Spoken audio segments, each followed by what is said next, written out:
Frank the Tank Rock, House of Orange Sports Channel, bringing you Tennessee baseball news tonight. Not the originator of it by any means, but Tennessee baseball, they're proceeding in the portal. They're still adding players. They're still in on guys along the way. Tonight, Tennessee baseball adds another left-hander, which is needed. A Duke transfer. I'll talk about that in a minute. Make sure you hit that like, that share. It is free to subscribe to the channel. I've not updated my banner as far as this goes. 4,200 was hit tonight. Thank you so much, guys. Thank you along the way. Mark Hendy, Duke left-handed transfer pitcher. He started out his career at William and Mary, pitched this past season at Duke. He is draft eligible. Don't mistake this along the way. He is draft eligible, so there's no guarantee he makes it to campus. But, we ask this along the way. Why does Tennessee and this staff pursue guys that are draft eligible? Why would you not? All right? If you don't pursue them, they don't get what they want or whatever, and they go somewhere else, they come back to bite you, then, it's kind of a hindsight 2020 thing. Tennessee adds him to go along with Evan Blanco, to go along with two-way player Blaine Brown. That's your three left-handed guys right now. Here's the risk along the way. Blaine Brown, he's good. He's a two-way guy. He's coming in. He can play the outfield. He can pitch 4 1/3 innings. ERA was a little high last year, over 20. But, at the same time, that's a small bit of work there. Evan Blanco had been a really good pitcher at Virginia, had an off year, as did the Virginia program this past year. But Blanco scheduled to come to campus. Now Mark Hendy is coming in as well. And, the biggest thing we've got to look out for Tennessee baseball right now, we're going to know a lot more a week from now, because next Monday, All-Star break, that's when the MLB draft happens. Atlanta on Monday, the first. I think it's like the first and second round happens on Monday, and then they proceed from there. We're going to learn a whole lot more about this squad. And we'll know basically by this time a week from now, we're going to know, at least for now, who's coming to campus, who's not. But the thing of it is, though, with this high school class, they're not all going to make it to campus. They're just not. There's going to have to be those conversations that, have not really needed to happen in the past as far as the high school classes go.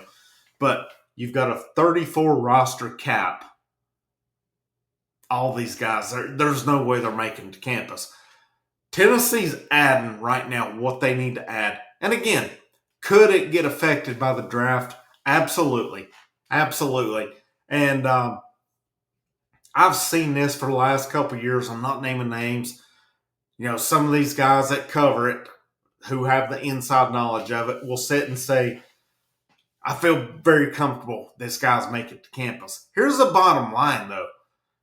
In terms of guys like Mark Hendy, Evan Blanco, Clay Edmondson, Henry Ford, Mason Estrada, I could go on and on about these guys coming in or draft eligible. The bottom line is, once you get drafted, you have that leverage. You can't guarantee these guys aren't coming back, especially if they're in a grad transfer year. A guy like Mark Hendy, if he gets drafted, can't sit here and tell you that he makes it to campus. You look back last year, a guy like Eric Radicek, scheduled to come in, be the first baseman. He was specific about it. He said, I'm getting older. He was 23 years old at the time of it. He basically said, the clock is ticking for me. If I get drafted, I got to take it. He did. I feel like with, Hendy, with Evan Blanco, with Clay Edmondson, and these guys, if they get drafted, now there's some dudes that have, eligibility. They have leverage. Henry Ford, for example, to me, if he sets a number, he has 2 years of eligibility left. If he sets a number and teams don't meet it, he could come to Knoxville and prove his stock and possibly go up first round next year and still have leverage in that. That's big for him. To me, honestly, a guy like Brandon Arvidsson, based on what I've seen, his stock is pretty high, and he's going to get drafted. I don't know the round, top 5 rounds. We'll say that. But he's a dude with multiple years of eligibility, could theoretically come back to campus, improve his stock, still have leverage, and be upper echelon first, second round, even in those rounds in between due to those compensation picks along the way. Mark Handy, though, you add a left-hander here as well. Tennessee needs left-handers. Based on right now, what Tennessee's scheduled to get to campus via the transfer portal. Let's look at who's coming back. Tegan Coons, who has freaking been awesome in the Cape Cod League. 13 1/3 innings. I think he's given up 1 run, 1 walk, 20 strikeouts. He's been awesome. And if you've followed along and you've watched that, it's been so much fun. Man, he's been in his zone. Braden Krenzel, ERA closer to 5. Biggest thing I've noticed on him is the walks. The walks have been a bit high along the way. Nick Abraham, I've not kept up. I've not looked recently on his stats. And then Anson Siebert, from what I know, is not pitching anywhere this summer. Now we get into the portal guys coming in. All right. So you got Clay Edmondson. I still maintain I've started to see recently good possibility he makes the campus. I'm still maintaining, though, if he gets drafted, decent bonus. He's gone. I'm not convinced on it. I've seen this enough. And maybe I'm wrong on it. Mason Estrada, same thing with him. Coming from Division III MIT.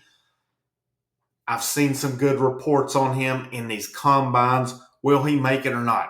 Let's hope he does. JUCO guy Matt Barr, I would put the probability of Matt Barr making it to campus about as good as me going to the casino in Bristol tonight, which I'm over an hour from, and hitting the jackpot. That's about how good odds I put with Matt Barr. I've just, from following what's going on, what he's doing in the combine, interviewing with multiple teams, his draft stock seems to be really high right now. I hope he makes it. I don't see it.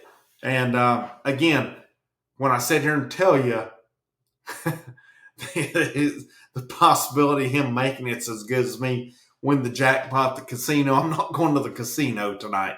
So, and I never have. Not that I won't, but you get where I'm coming from on that one. I don't see it happening on that one.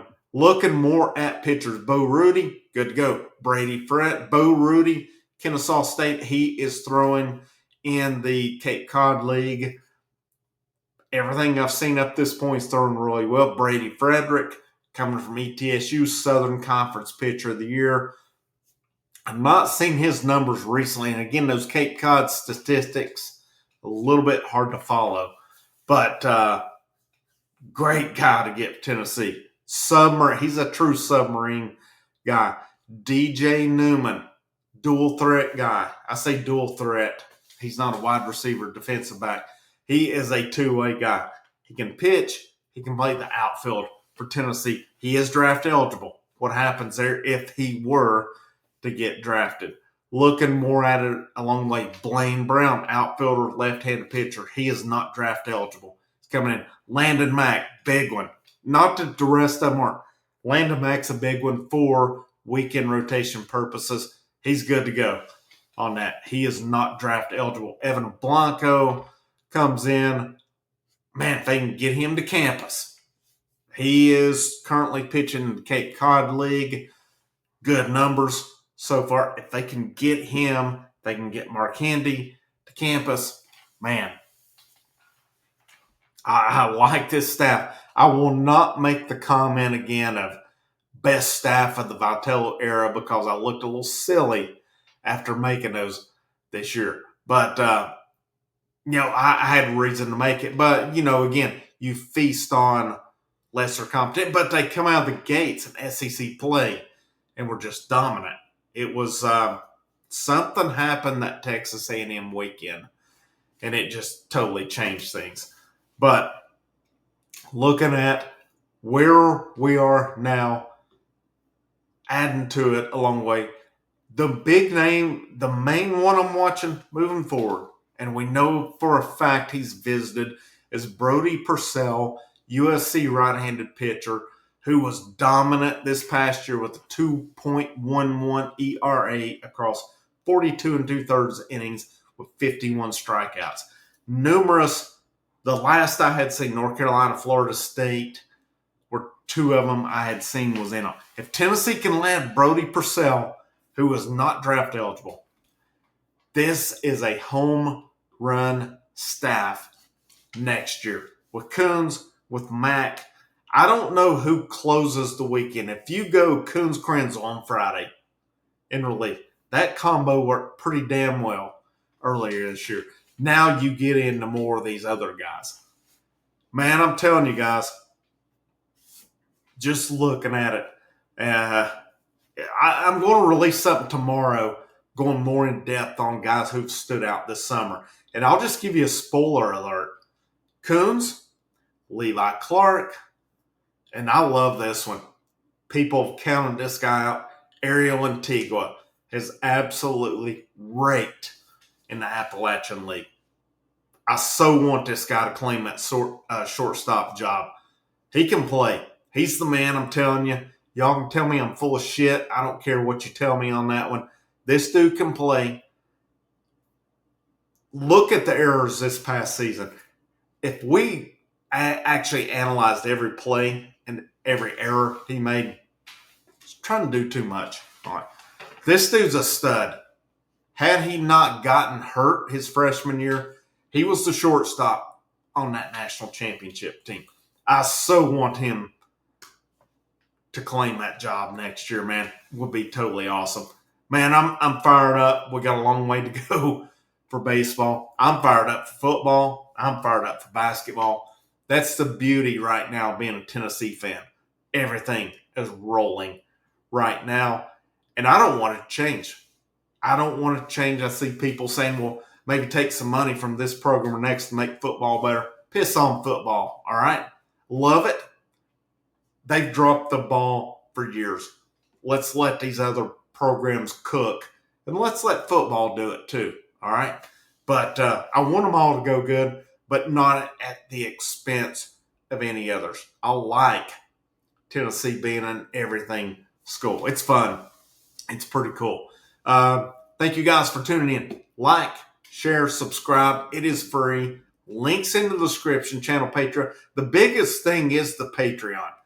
$1 a month, man. You could help so much. There are channel memberships or super thanks, bottom right corner. Frank, House of Orange, I'll see you when I see you.